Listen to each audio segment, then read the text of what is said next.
Now, when did this happen? The stars were aligned, but the sky was dark. The road was paved, but my tires were blown out by an invisible pothole.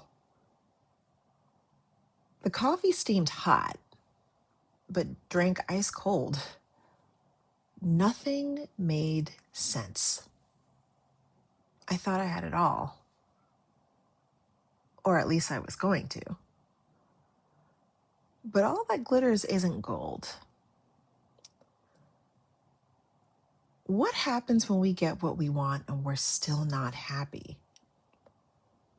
We go through the process, the procedures. We sign all the forms and do all the things. We tell ourselves that the blood, sweat, and tears will totally be worth the payout. We convince ourselves that staying the course is worth the surrender of our values, our energy, and sometimes even pieces of ourselves. We dress up a lie in a Gucci suit, so convincing that even the reflection staring back at us begins to believe it. Last time, I talked about being daft and devoted. Today, I want to talk about dreams, both realized and unrealized. Welcome back to another episode of Rooted and Rising. I'm Dr. Carmela Maxell, and today we're talking about something many people experience, but very few people admit out loud. What happens when you finally get the life you thought you wanted, and it still doesn't feel right? What happens when the ladder is leaning against the wrong wall?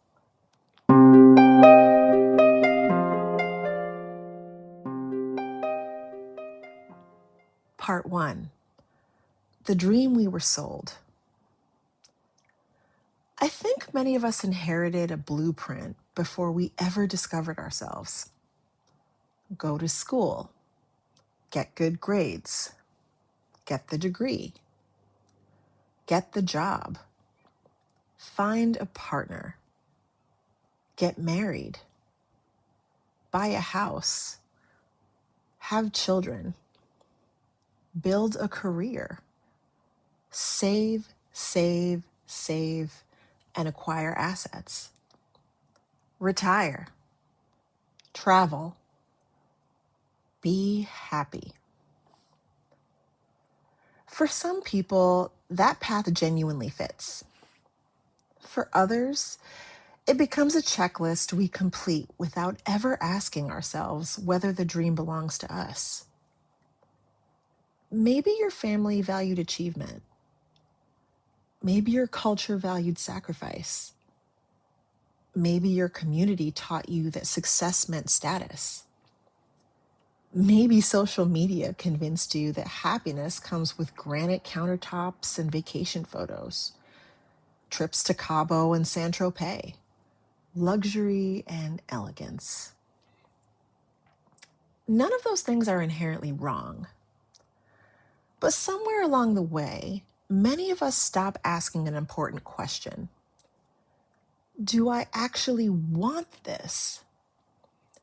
Not what looks impressive, not what makes other people proud, not what sounds good when someone asks what you do for a living. What do I want? Because there is a difference between building a successful life and building an authentic one. And sometimes we don't realize that until years later.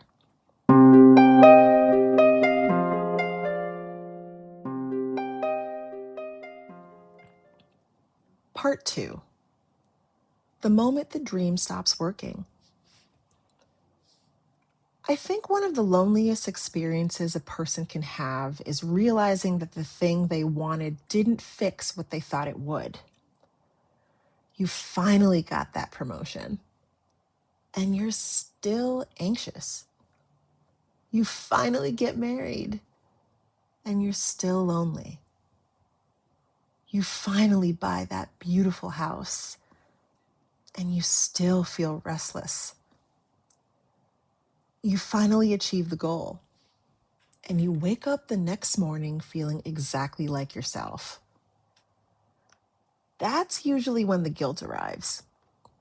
Because now you're not only unhappy, you feel guilty for being unhappy. You think, what the heck is wrong with me? People would love to have what I have. I've worked so hard. I should be grateful. I should be happy. But here's something I want you to hear. Gratitude and dissatisfaction can exist at the same time. Gratitude and grief can exist at the same time. Gratitude and longing can exist at the same time. You can appreciate your life and still feel disconnected from it. You can love your family and still feel lost. You can be successful and still feel unfulfilled. That doesn't make you selfish. It makes you human.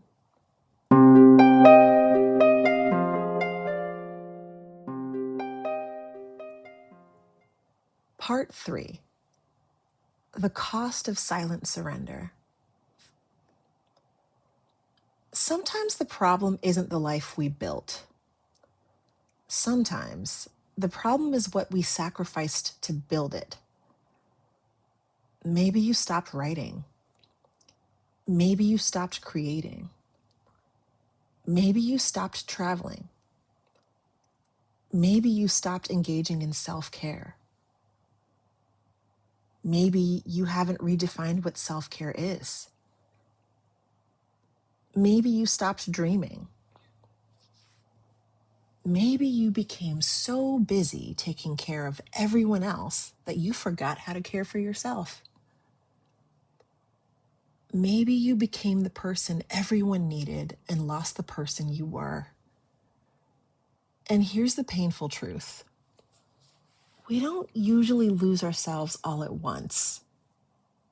We lose ourselves gradually, one compromise at a time, one ignored feeling at a time, one abandoned dream at a time, until one day we look in the mirror and think, how did I get here?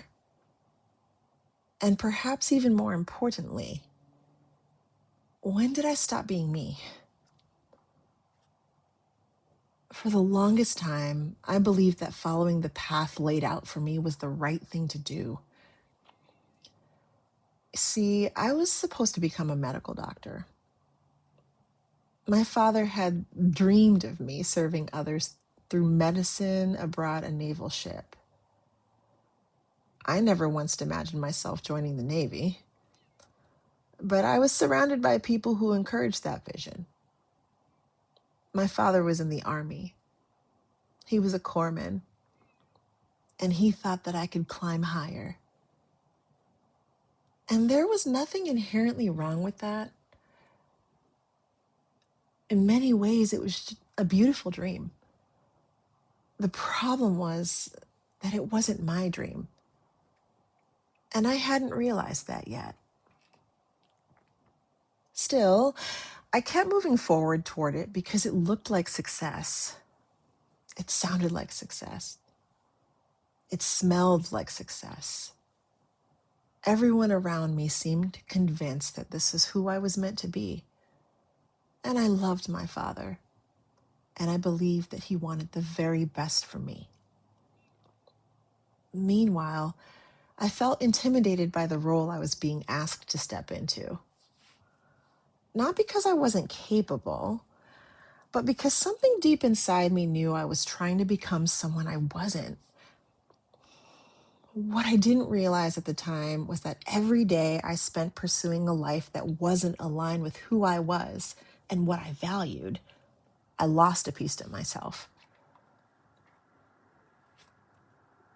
Part of me was afraid to disappoint people. Part of me wanted to preserve my relationships. And if I'm honest, part of me was overwhelmed by the thought of creating my own path. Following someone else's blueprint felt easier than staring at a blank page and asking myself what I truly wanted. I had no idea. And I wish I had known then that that was okay. Eventually, I found my way. Through life's experiences, conversations, exposure, therapy. But it wasn't a straight line. It definitely required soul searching, trial and error, missteps, doubt, courage. And looking back now, I realize that one of the most dangerous things we can do is confuse someone else's expectations for our own calling.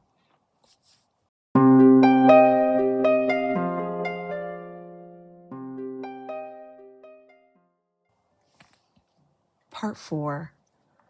When success and alignment collide. I often think about the difference between success and alignment. Success asks, what have you achieved? Alignment asks, does your life reflect who you are? Who you really are? Those are not the same question. You can be admired and miserable. You can be accomplished and exhausted. You can be surrounded by people and still feel unseen. You can be successful on paper and starving emotionally. Because external accomplishments can never answer internal questions. A degree cannot create self-worth. A relationship cannot tell you who you are. A bigger paycheck cannot create purpose. Those things may add to our lives, but they cannot replace a relationship with ourselves.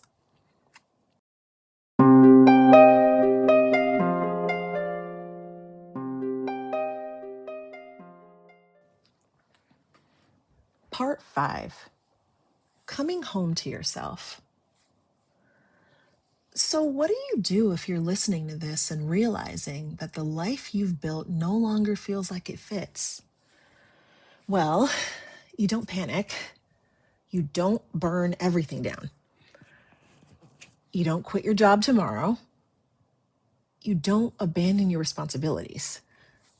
You become curious. Ask yourself, when do I feel most alive? What gives me energy? What drains me? What parts of myself have I neglected? What parts of myself have I not explored yet? What dreams have I postponed? What values matter most to me now? Notice I said now, because you are allowed to change. The dreams that fit you at 20 may not fit you at 40. The goals that motivated you 10 years ago may not motivate you today. That isn't failure. That's actually growth.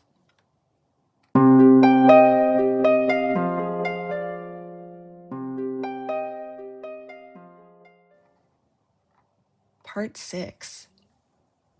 The courage to evolve. I think one of the bravest things we can do is admit that we've changed. Or maybe that we're trying to. Not everyone will understand it. Some people benefited from the version of you that abandoned themselves. Some people liked the version of you that never had boundaries. Some people liked the version of you that stayed quiet. But your life belongs to you. not to their expectations, not to their comfort, not to the story they wrote about who you should be. You are allowed to evolve. You are allowed to redefine success. You are allowed to pursue meaning instead of appearances. You are allowed to choose authenticity over performance. You are allowed to choose yourself. If you've been feeling restless lately, if you've been wondering why the life you worked so hard to build doesn't feel the way you imagined it would, I want you to know you're not alone. I've been there. And I believe so many others have too. Sometimes the discomfort isn't telling you that you've failed. Sometimes it's telling you that you've grown. Sometimes it's telling you that the ladder you've been climbing is leaning against the wrong wall. And sometimes it's simply inviting you to come back home to yourself. Thank you for spending time with me. Until next time, stay rooted, keep rising, and remember, you don't have to lose yourself to build a life worth living. Follow me on Instagram at @TheRealCarmela Maxell. Visit my website at http://carmelamaxell.com. And follow me on this podcast on Spotify, Apple Podcasts, iHeartRadio, and anywhere else you stream. See you next time.